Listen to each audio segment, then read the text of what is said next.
Hey, New Hope family, it's Pastor Matt with your devotional thought for today. In Matthew chapter 10, Jesus is commissioning his disciples. He's sending them out to take his message, to take the message of the gospel to the people. And he gives them a list of instructions throughout that process for how they are to do this, including encouraging them that don't be afraid about what you're going to say because the Spirit of God will speak for you, that kind of a thing. But there's one verse in here that I want to key in on for us because I think it's especially applicable in our time. Here's what he says. Behold, I am sending you out as sheep in the midst of wolves. So be wise as serpents and innocent as doves. He goes on from there to tell them of the things that are going to happen to them. They're going to be flogged. Beware of men because they will persecute you, knowing that there are all kinds of difficult things coming in front of them. So because of this, he wants to let them know you are going to be sheep among wolves. And he's letting them know the world does not want to accept the message of the gospel. The world is going to be contrary to the things of Christ.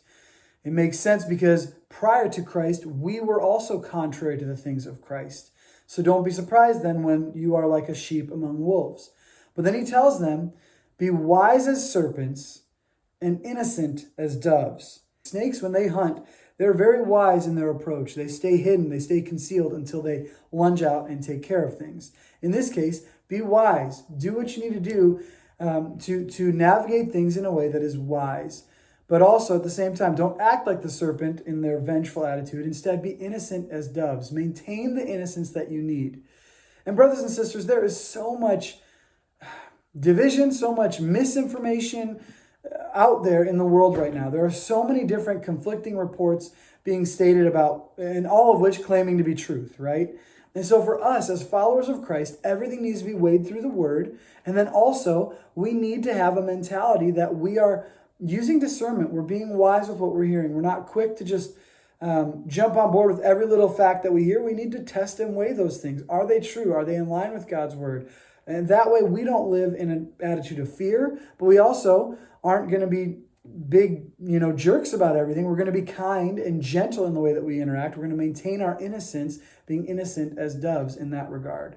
And so I hope that's an encouragement to you in a time like this, like I said, where there is so much out there that we could divide over, that we could find ourselves not maintaining our innocence. We could buy into the lies of the enemy because, again, there's so much information and each one claims to be true. Instead, let us weigh everything in accordance with God's word and let us never be governed by fear or anything like that. Let us instead lean into Christ for his strength and his understanding and his wisdom in this time.